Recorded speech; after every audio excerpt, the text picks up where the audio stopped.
Welcome, welcome, welcome, everyone. Ramadan Kareem, Ramadan Mubarak to everyone.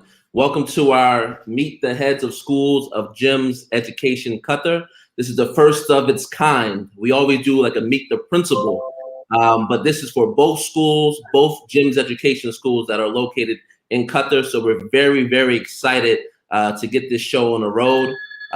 We have a couple of our principals here, a head of schools actually here. And one head of school for the British school that we have for GEMS Wellington School. This is Mr. David Wilson. He's on right now. And so, Kieran, can you introduce Mr. David Wilson? And then I'll go into Mr. Mark Lentz, and then we can go into the show. Hi, my name is Kieran Sears. I'm the Parent Relations Executive here at GEMS Wellington School. I'd love to introduce our new school principal, Mr. David Wilson. Comes with many years of experience. He has some positive outlook and visions for where we want this school to go in the next academic year and the years to follow. So here he is, and he has an open ear to everyone. So I hope you all look forward to meeting and working with him throughout the years to come. Yes. Thank you, Kieran, for that. David, just hold on for 1 second. I'm going to introduce Mark Lentz. Mr. Mark Lentz, my head of school for the GEMS American Academy. He is currently in a meeting at this moment, but he will be coming on to the live shortly. But I wanted to just make sure I introduce his name as well. So when you see him, he's not a stranger, right? You know exactly who he is, all right? So, David, let's begin. Let's get this show on the road, all right? We want to hear more about you. You're the new kid on the block, or the new man on the block, right? In terms of the GEMS Education Qatar version of things. So, the first question that we have for you is an easy question, right? Tell us a little bit about your journey, okay? Coming into education and how you eventually became the head of school here at GEMS Wellington School, Qatar. Okay, thanks Justin, thanks Karen for the introductions, and welcome everybody. Ramadan Kareem. Yeah, first of all, it's wonderful to be here in Qatar, and particularly joining the GEMS group and GEMS Wellington in particular. Very quickly, a little bit about myself. I've been in education now for just over 21 years, originally from the UK. Always, for some reason, always wanted to go into education. I don't know where that original instinct come from, but it was always something I wanted to do. As a youngster, I was very big into playing sports, which led me into my career as originally a qualified physical education teacher and maths, so that my teaching subjects were mathematics and PE. Over the course of my career, I've taught in a few different countries and education systems. So obviously the UK being my prominent background, but also my career has took me to New Zealand, to Spain, and also the Middle East since 2009, where I was working in Dubai and Abu Dhabi. In terms of leadership of schools, I'm a principal of the school in Dubai. I joined GEMS 3 years ago, and vice principal of Winchester in Abu Dhabi, and then subsequently leading me to arrive here in Qatar about 8 weeks ago. So as an individual, extremely passionate about education, extremely passionate about developing youngsters and instilling them with not only the academic background, but also the skills and attributes for them to face the world as they grow and mature. So that's a little bit about me. I hope that kind of answered the question a little bit. Yes, you definitely did. How are you feeling so far? You've been here for a couple months now. How is it? I mean, it's a weird time because of COVID, but how are you personally dealing with it, getting on with your staff and the students and everyone else in the community? Yeah, sure. It's always interesting when you move into a new environment. And I think regardless of whatever position you are in, there's always still that element of nervousness when you first come into a new position and how you're going to be received. the challenges obviously with the COVID situation are no different from the challenges that I was facing in the UAE. Very similar situation. So in terms of all the regulations and requirements, that was kind of quite easy to adapt to. Regarding in terms of coming into to GEMS Wellington, I found the staff fantastically welcoming. We've got a group of extremely passionate staff who really want to develop and drive the school forward. I've been able to meet a small number of parents so far, but again, the parents that I've met are extremely committed to the school and and loyal to the school, and really want to see the school kind of move on from strength to strength.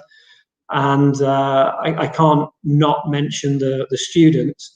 Even though the students are online at the moment, I did have a few weeks where the students were in school, and I've just been absolutely blown away by the attitude of our students. It's absolutely fantastic.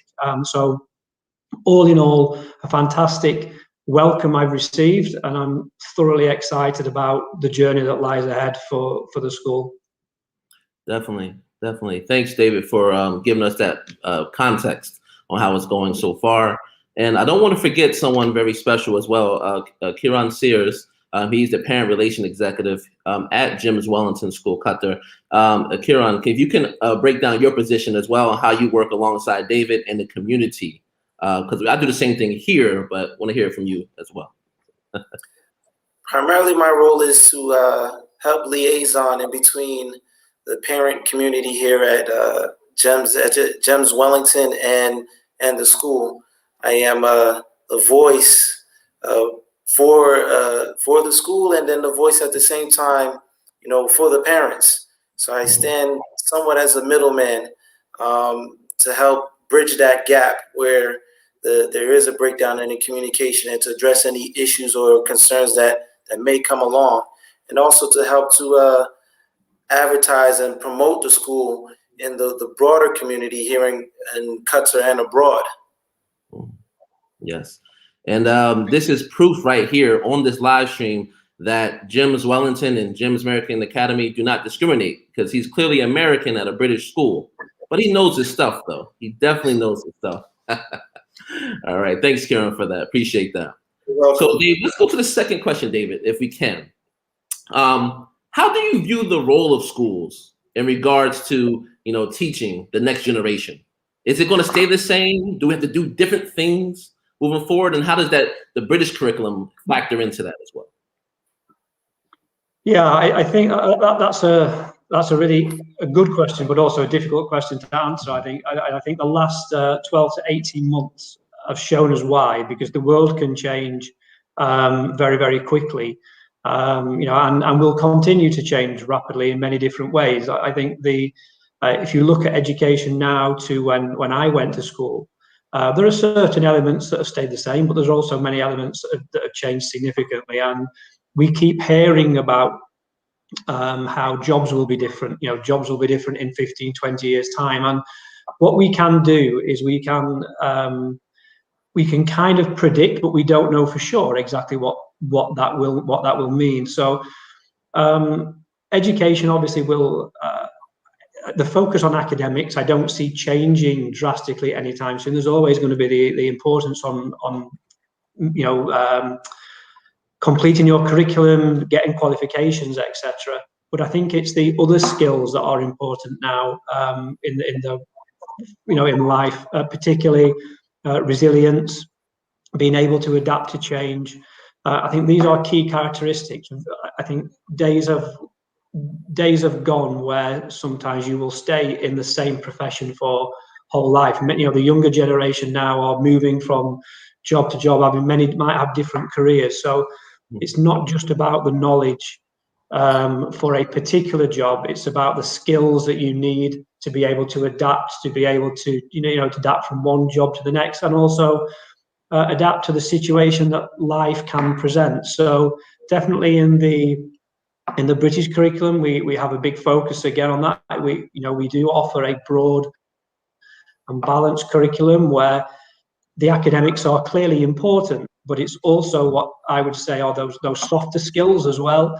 interpersonal skills, developing character, resilience within individuals, being able to adapt from different situations, being empathetic to people in different positions, different cultures, etc. I think these are all key skills that are going to be needed more as we move forward into the future.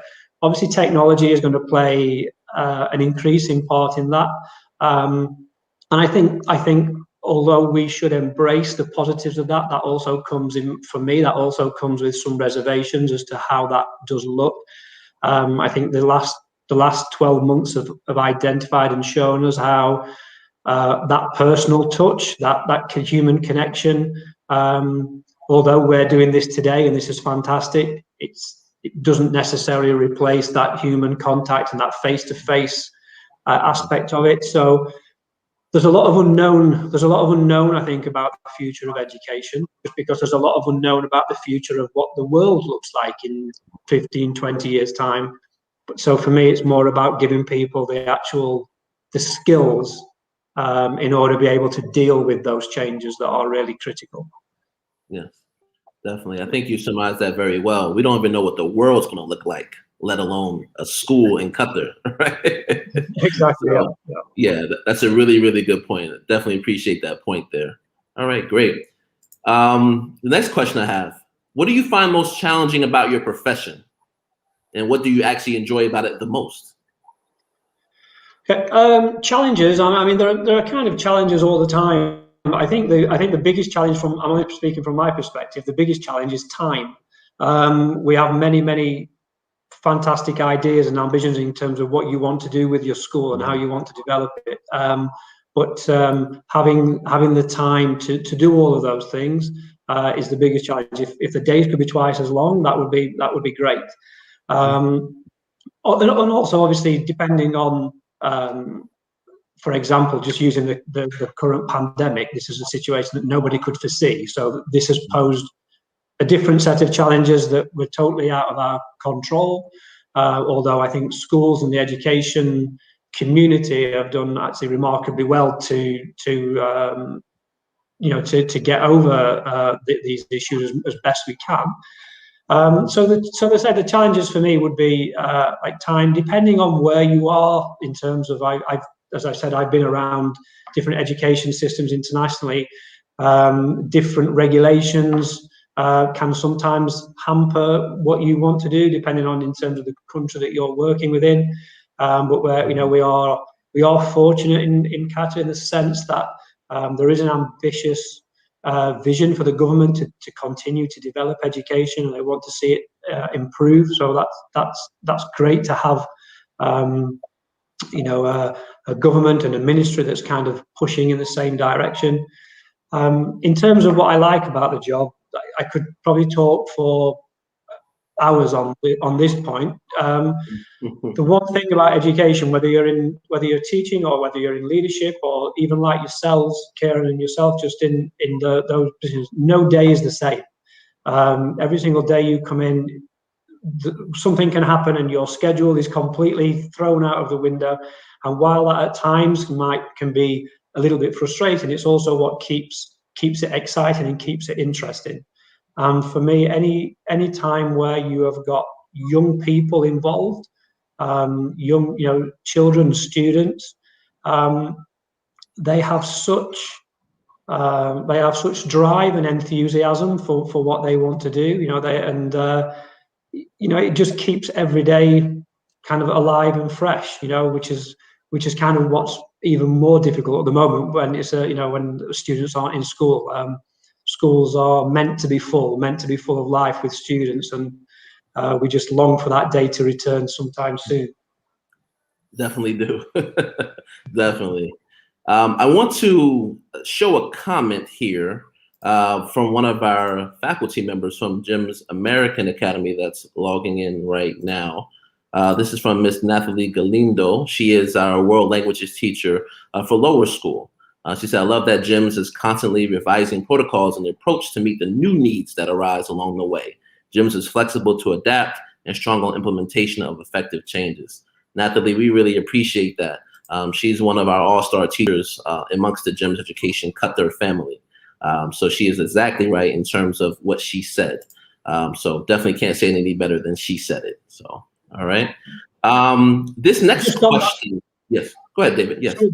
Just on that point, if you don't mind, I just say thanks for sharing that comment too. But I think that's also one of the advantages of working part of the GEMS organisation. I've worked in schools where they're a very small group schools, and while that has its advantages too, being part of such an organisation like GEMS, where not only are schools working themselves on developing and improving systems, we have a huge network of colleagues, our support centres, and across the organisation that are also behind the scenes but driving developments forward. That I think that gets unnoticed, as probably by a lot of people, but as colleagues, as part of the GEMS, there is always somewhere to go to for support and for sharing that, for sharing practice, which I think, particularly in recent times, has significantly helped us respond to challenging situations more effectively. Definitely. They are ever present in our lives, because, for us, especially for me and Kieran, we have someone at corporate we can go to for any questions. We have our head of schools that we can go to directly for any questions. And we also collaborate heavily amongst all of our staff members, because it is a teamwork environment. You do nothing in this world alone. You know what I mean? So we just embody that here at this organization as well. So even though we're not in, Dubai or Abu Dhabi or UAE in general, there's still that extension, and it's still effective here in Qatar as well. All right. So good. So this next question, I want to say it a little differently, because our head of school, Mr. Mark, must be still wrapped in a meeting. Oh, he's actually here. So we're going to get him into the live stream now. Mr. Mark Lentz, our head of school for GEMS American Academy Qatar. Welcome. Welcome to the live stream. Hi, everyone. All right. So, Mark, you came in at a great time because we literally are asking the question, what are the benefits of the American curriculum? And then what are the benefits of the British national curriculum? All right. So do you want me to go to Dave first, or you right away to go in the hot seat and answer that American curriculum question first? Well, I mean, since David's here, clearly the American curriculum's better. I mean, that's the simplest. No, I'm kidding. I think it depends on preference. I think it depends on where your kids ultimately intend to go to university. I think there's a lot of cultural preferences depending on where you're from in the world.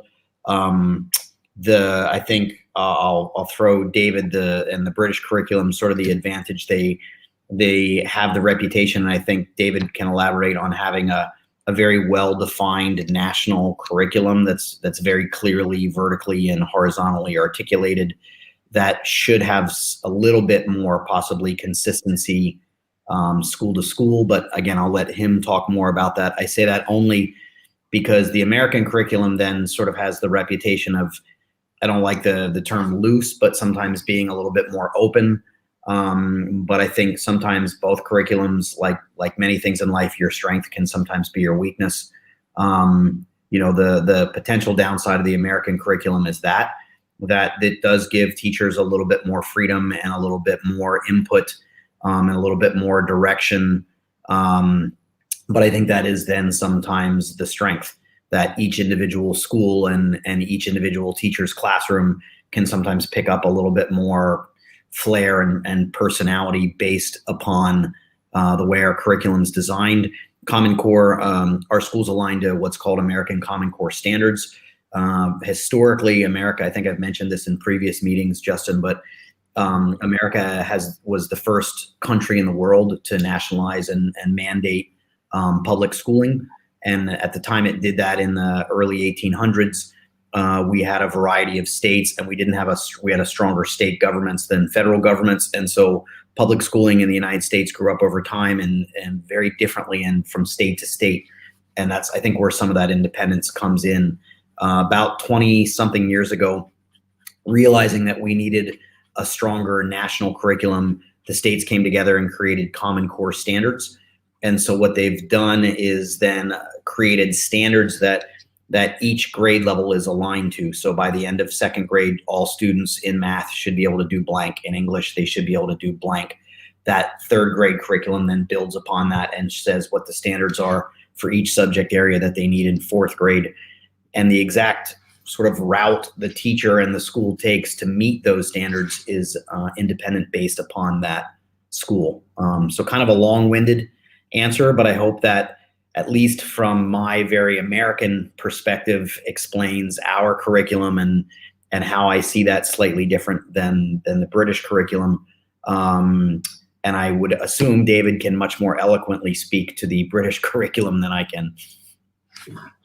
Right, thanks, Mark. Yeah. I mean, I'll just, as Mark's already said, I think a lot in terms of choice of curriculum comes down to parental choice, where you're looking to go post high school, etc., and university entrance, etc. But so rather than compare from curriculums, I'll just talk about the British curriculum and kind of what I feel that the benefits of it are. Obviously, as Mark did allude to, we have a very, very deeply structured curriculum that outline all the way from early years all the way up to the end of Key Stage 4, which is 16 years of age, which is what our compulsory education years are. In terms of the content, the skills and knowledge that should be taught within each year group, which is obviously progressive as each year goes up across all the subjects. That leads obviously into GCSE or international GCSE subjects, and then into A levels, AS and A levels, which are the obviously world-renowned qualifications and get access to universities around the world.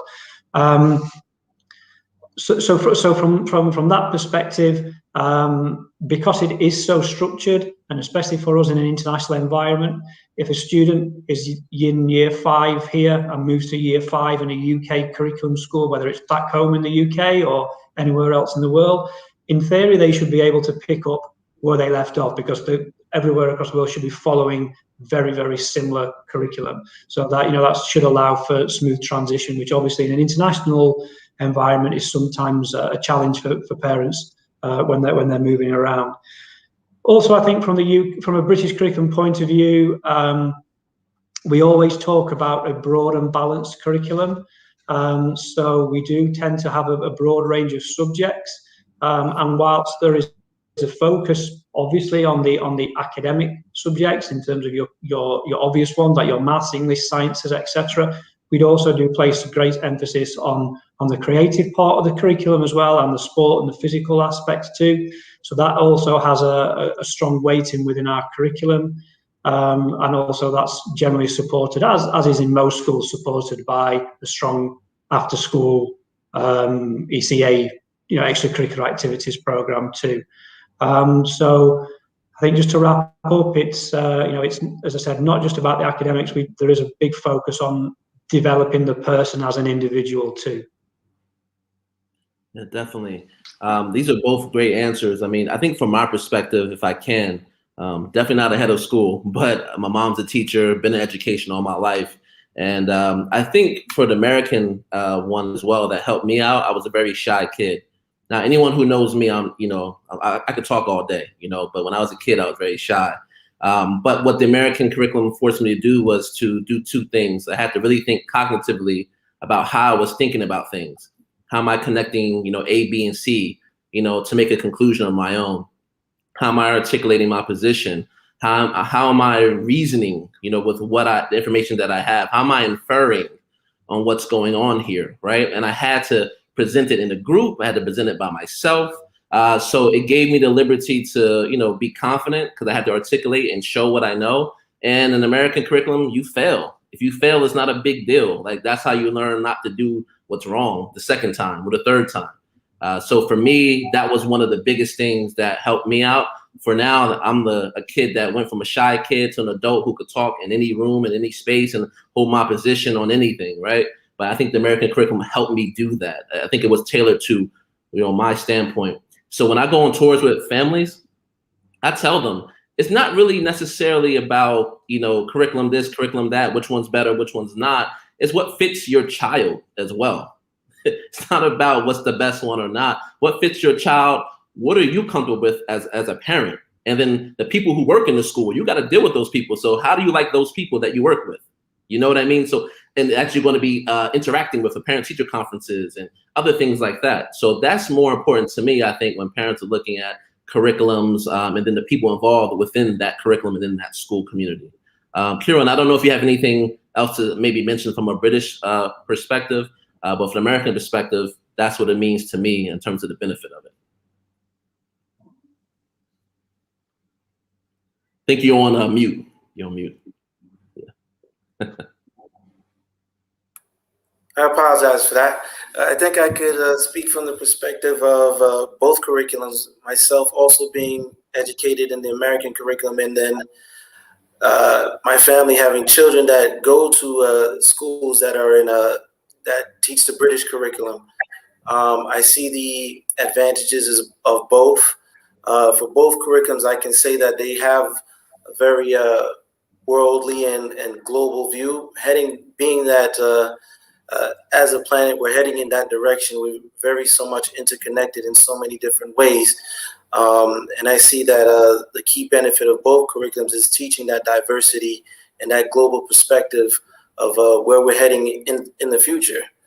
And as far as for me growing up in the American curriculum, I seen the flexibility and the diversity of the offerings of what you can possibly become when you are in an American curriculum. And I do appreciate the fact of the British curriculum where there is more structure for those children that need structure and proper guidance to head in one particular direction. So there's benefits when it comes to both. Mm-hmm. Exactly. I will echo those same sentiments as well. You said it better than I could. So let's do this. Since Mr. Mark, our head of school for GEMS American Academy, came in a little bit late because of a meeting that he had. Let's go back to the first question so he can address that before I move on to the next question after that. So, Mr. Mark, can you tell us a little bit about your journey in education and how you actually became the head of school, country lead, everything under the sun when it comes to GEMS Education Qatar?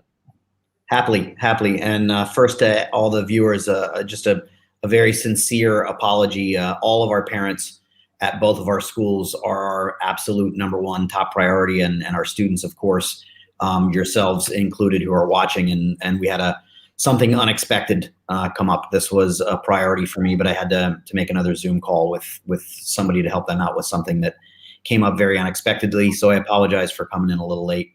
And before I talk about me, which I love to talk about me, so that's an easy one. But just a quick thought on the previous question.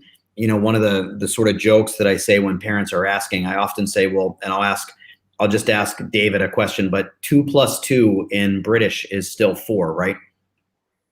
It is. Yeah. Okay. I thought so. They spell a few words a little differently. They originated the language, right? So I think it's really our fault. But when I talk about which curriculum is which, the Magna Carta was still signed in 1825. History, science, social science, chemistry is still going to be chemistry. Physics is still going to be physics. The vast majority of our material is the same. The how that material is presented is sometimes slightly different. So if I could make a plug for GEMS in general, as opposed to talking about which of our GEMS schools curriculum is better, if you will, I'd say that's just a matter of choice. Do you prefer Mac or PC? Both are very capable of accomplishing what the other one can accomplish. It's a matter of preference. I think the real key is if you're looking at schools in GEMS, if you're looking at schools in Qatar, to really seriously consider our 2 GEMS schools. We work very closely together. We're part of the largest independent education system on the planet. We have that GEMS reputation and experience behind us. And I feel that it's probably impossible to find a better education at our price point in this country, whether you choose to go British or American. So I invite you to come down and see both schools. A little bit about me. It was a very circuitous journey. My mom used to say that I was either going to be a teacher or an actor. And I would laugh and say that the last thing I ever wanted to be was a teacher. So I hope that it's an actor. and then came to find out, I guess, teaching is a bit of both. My undergraduate degree is in psychology. My first master's is in clinical social work, and I was a counselor in the state of Florida in something called intensive crisis counseling services with sort of most severe traumatized adolescents that you could envision in the state system in Florida. Did that for several years, and then wanted a more normal, if you will, working environment, and started doing counseling in schools. And in that process would often get tapped on the shoulder to teach a class to help fill out the curriculum. So I have taught Latin, snowboarding, environmental science, math, English, social studies, take your pick. And fell in love with teaching, went back and got my second master's in education. And at that point, I had sort of gone from counselor to admin to teacher, and was cognizant once again that the last thing I would ever want to do would be an admin. So I got a master's in curriculum development that did not have a leadership credential, confident that I would always be in the classroom. And then during the revolution in Egypt, my head of school had to leave for a variety of reasons. My principal was promoted, and they saw that I'd been a vice principal in 2 separate schools before I became a teacher, and asked me to become the vice principal, which I begrudgingly said I would do for the rest of that year. And at the end of that year, the principal was leaving, and they asked me to be the principal. I did that for 2 more years and was offered the head of school position at the American International School in Egypt. At that point, still did not have a leadership credential, even though I have the master's in curriculum development. So I am this close to finishing a doctorate in educational leadership, which is my main area of focus is on the relationships and the value of human relationships in schools and how those help students succeed. And that's my quick story. All right. Thank you for that. I thought it was, very important for you to at least let, the viewers know who you are, kind of your journey. I mean, I've heard it a lot, but I think it's good for the whole public to hear it as well. Thanks. All right. So this one, you should love this question the most, I think, So what do you love most about your school? David, you want to go first? Yeah. Me? Okay. Right. Okay. What do I love most? Pretty much the people who work here, because that's what teaching is. I think Mark's just touched on about relationships. Everything about teaching is down to relationships. I think you can have teachers with the most fantastic subject knowledge that know everything they can about history or geography, but they can't develop relationships with their students. They can't impart their passion and their knowledge. Then that's not successful teaching. So for me, what I love about coming in here, we have a team of really passionate, really dedicated, hardworking people, whether they're in the education team or whether in their admin team. Everybody is still striving towards one goal, and that is essentially to provide the best educational opportunities we can for the students.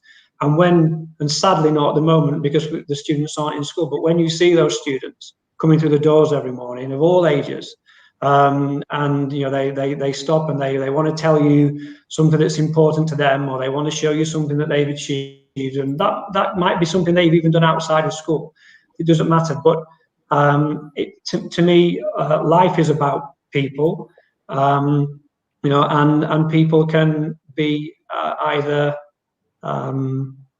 highly destructive, like we can see in certain parts of the world, or people can do amazing things. I think we are all capable of doing fantastic things, and it's about a mindset, and it's about the approach that you choose to take. And walking into here every single day never fails to inspire you, just because the people that you've got around me. And I'm not going to talk about facilities and resources and things like that, because to be honest, if you've got the right people, you could achieve fantastic things without any resources, because the staff are your most valuable resource. So that's my answer. I hope that kind of gives you some insight into what I think is valuable here at Wellington. All right. Go ahead, Mark.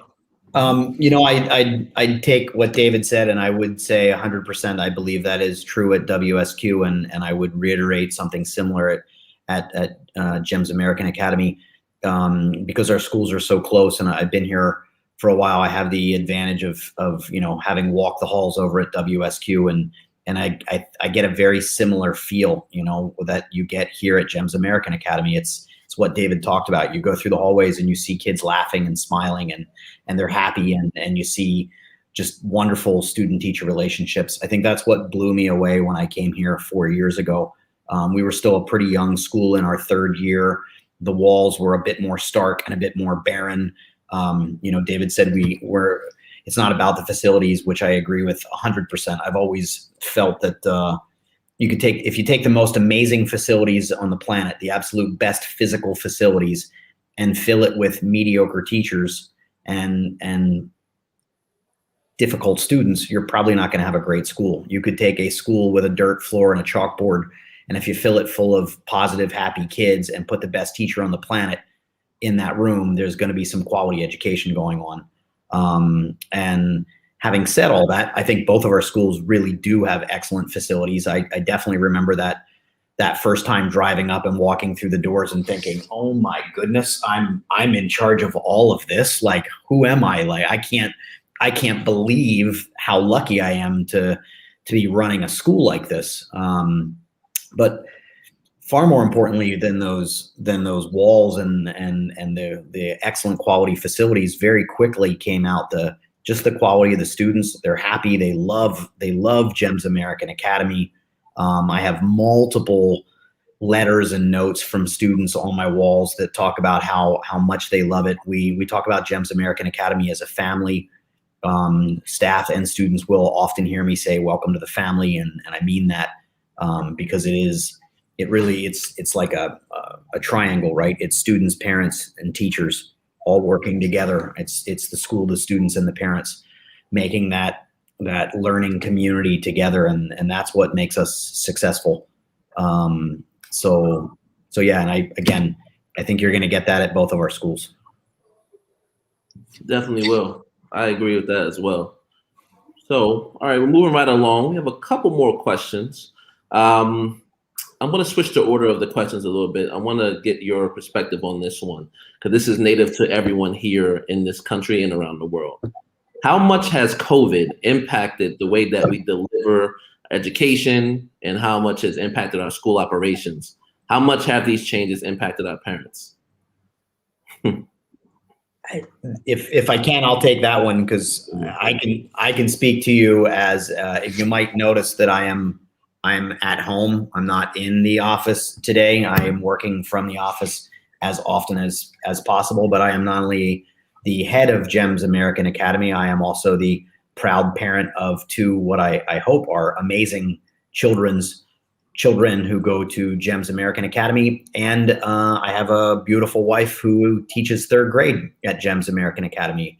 And one of the reasons I'm home today is so that my beautiful wife does not kill my amazing children, because it is not easy to teach from home while both of your children are trying to learn from home. It is not completely uncommon to see my son disappear while you know darn well that he is supposed to be in class, and you see him run across the backyard chasing the cat.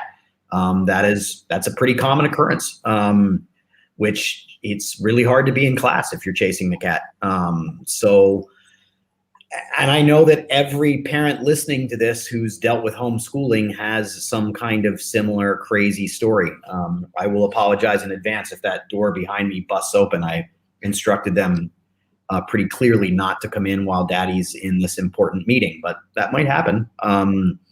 It's just changed everything. I think it's really given parents more of a window into what their children go through. I think it's given them much, much more direct access to what's going on in an individual classroom, seeing exactly what a teacher is doing.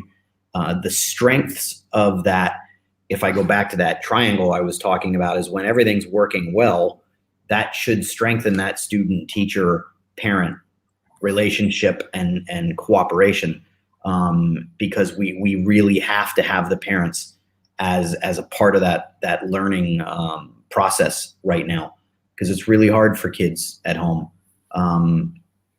I can say that we've had overwhelmingly positive support for both our blended learning plan and our fully online plan.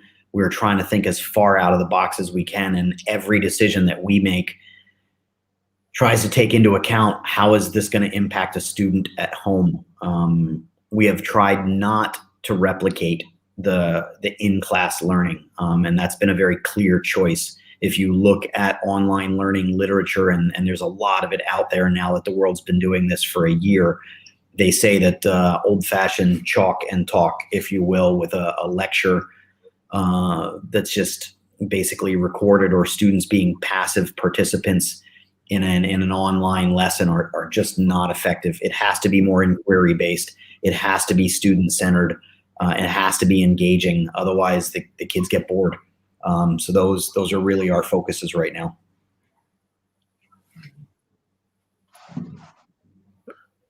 Yeah, David, you can go ahead as well. Yeah, no, I think Mark's kind of covered most of that really, but I think in terms of how, how the impact that COVID has had, I think that's an unknown quantity at the moment in terms of what that looks like in the future. We still don't know when the end point is. So I think all I would say is being part of GEMS since this whole pandemic started.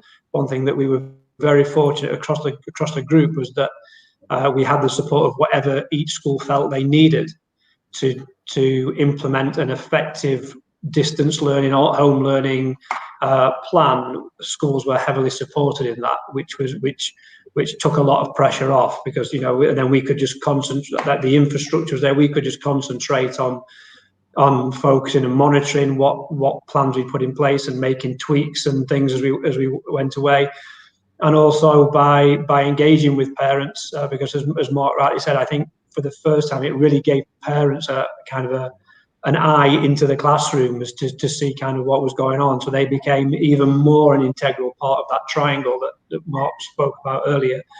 So in terms of the longer term impact, is probably unsure, but I think that in terms of the speed and the rate at which teachers have adapted to deliver the quality of what they're delivering now has been exceptional, really. Yeah. In an unprecedented time. And you two, as Karen and Justin, in your roles, I'm sure you have been an integral part of that communication process as well. So you will have seen it and felt it all the same. Yeah, definitely. I mean, it's not like, I think sometimes, parents may come to us and ask us, do we know what's next? And we don't know. We don't know. And I don't know if sometimes they believe us or not, but I don't know. All I know is when the ministry tells me something, I'm going to move on that, right? I'm going to respect their directive, right? And then we're going to move from there. But in terms of everything else, I don't know. I wish I was Nostradamus and had a crystal ball and can tell you everything, but we just don't know. We would love everything to go back to normal. We would love that more than anything. But it's just so much unknown in the world. So in the micro scale, so much unknown here as well. So Justin, to that effect, if I can, it was literally less than 2 months ago. I think it's about 7 weeks ago. My senior leadership team meeting of the week was about creating our full opening plan for the rest of the year, sometime in February, with this very sincere prediction based on what I was hearing and seeing that by now we would probably be fully back to school, 100% attendance. And we worked on that really hard for about a week. And then the COVID cases started to rise. And the following week I said, hey, look, let's hold on this. And within a week or two later, we were starting to talk about, oh my gosh, I think we might be going back to being fully online again. I hope that doesn't happen. And that happened in a matter of 2 to 3 weeks. It's hard to fathom how quickly that changed. Yeah, definitely. All right, so we have 2 more questions in the respect of time. And any questions for the audience, first and foremost, thank you for even coming to the live stream. There could be a million things you're doing right now, but thanks for coming here and spending some time with us to learn more about our heads of schools. If we don't get to your questions right away, in terms of the Q&A, because in respect of time, we'll answer them, from the post perspective. So the PREs will give you an answer as well if we see your name from our schools, okay? Just to let you know, so some proper housekeeping before I go to the next question. All right, so 2 more questions as I promised. The first one, what are your short and long-term goals at your school, and how are you planning to achieve them? I'll be really quick because I know we're down to a matter of a few minutes. I mean, the shortest term goal, I think, is to continue to roll with the punches, make sure that no matter what the learning environment is, it's a quality learning environment. Students are supported. They're getting individual attention from the teachers. And I think our long-term goals, as you know, at GAAQ, we finished our NEASC visit very shortly before this started, and we had 5 major learning plans. And those are all about bringing more inquiry-based learning, having more cross-curricular, so English and math and science all working together, improving our assessment strategies, and then looking at how we really continue to incorporate those learning principles and core values that we created 4 years ago into our learning plan. And so I think as soon as things normalize, if you will, we will go back to implementing those goals that we had set right before the pandemic hit. Very quickly, from Wellington perspective, in terms of short-term goals, I've nothing more to add other than Mark, really, other than just continue to adapt to the ever-changing situation the best we can to ensure that our education provision is as good as it can be. Longer term, obviously, being relatively new to the school, the first few weeks has been kind of taking stock and looking at what our future vision and direction looks like. But in short, it would be essentially to aspire to something where it's essentially excellence in all that we do. And when I say all that we do, I'm not just talking about outstanding results, GCSEs, A-level results. I'm talking about everything that we do it to the best that we can. And also we're looking to implement a high performance learning plan across the school, which is a 2 to 3 year journey with our staff that essentially takes away those initial barriers of what students are capable of. Kind of lift the lid off that to say, actually, our students and young children are capable of endless amount of things. And in order to raise our aspirations and students' aspirations and not place barriers on what they can and can't do. There we go. Last question, promise you that last question, easy one though, right? Who inspires you? Dead, living, cartoon, you know what I mean? Anything. Who inspires you? David, you want to go first? I can go first. I can't give you a definite person. I'm inspired regularly by people of all different walks of life, different cultures, and for various different reasons. Without sounding too cliche, my parents inspired me.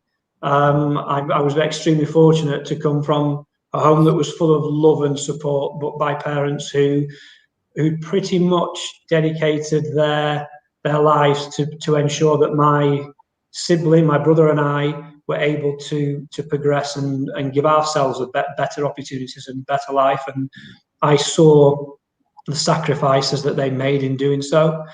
And I think above all, I'm inspired by people who put service and the wider world before themselves, before their own personal needs and requirements. And I think sometimes we're in a society, this immediate society, self-gratification that comes very quickly, that we've lost sight of a bigger picture in some ways. So for me, anyone who gives service to a greater cause or for the greater good inspires me. There are too many inspirational people for me just to single one out. So there you go. That's a darn good answer. I was struggling with how to answer it myself, and I think you kind of took the words out of my mouth. I mean, I've got, like I said, I've got multiple degrees, and I think when things really hit the fan and my back's up against the wall, my go-to is what would Pop do? What would my dad do in this situation? And if you think inspiring meaning make me want to be a better person, my wife, I think I want to be a better person. I think of my parents often, I hope God bless them, that looking down from wherever they're at, that they like who I've become, and are proud of what I accomplished. Those are all goals. If I think from an educational standpoint, I think of my doctorate. Inspire isn't the right word. A guy named Carl Rogers, he's kind of a humble fellow, so not very inspiring. But if I think of his lessons and his, legacy, he created this concept of unconditional positive regard. So we talked a little bit about relationships and Carl Rogers' concept. It's a counseling philosophy, but my doctorate, my doctoral dissertation is about how to bring that concept into schools. So that's where my head is at a lot these days. But it's this concept of unconditional acceptance of the student, no matter who they are, no matter what they do, that they know that the teacher accepts them. That doesn't mean you agree with them, or that they don't necessarily get consequences, but that the student always knows that we as a school support them and feel that they're a good person. And so that's sort of one of my goals. And then this may also sound cliche, but if you want to ask me who inspires me right now, I mean, my students, my parents, and my kids. The number of stories that come across my desk on any given day of hardship based on COVID, and people either just struggling through it, or maybe the really inspiring ones are the ones somehow getting through it with a smile, and and making the best of it, and just accepting what's happening. And I've gained weight during COVID. I know people who've lost and are in better shape, right? That run faster now. Like those people inspire me. So yeah, definitely. And I'll add something as well. I think my parents definitely inspire me. My parents retired at 50 years old. They were the school teachers, government official. I don't know what money they came from. They paid for me to go to boarding school. I don't know how they retired. Like it's fascinating, right? But they're so humble, and they didn't say a word about anything, complain about anything. And I would say that to say that our parents are our best ambassadors at both schools. So they're inspiration to their kids, but they also inspire me and my role as well. I'm sure Kieran can say the same thing, because there's a lot of stories, a lot of things that they persevere through that are not necessarily widely known, but they're making it happen every single day.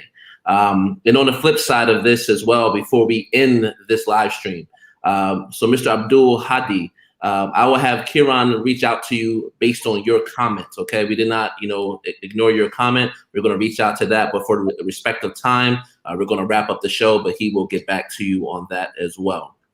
So we are at the end of this live stream, 1 hour down. Right.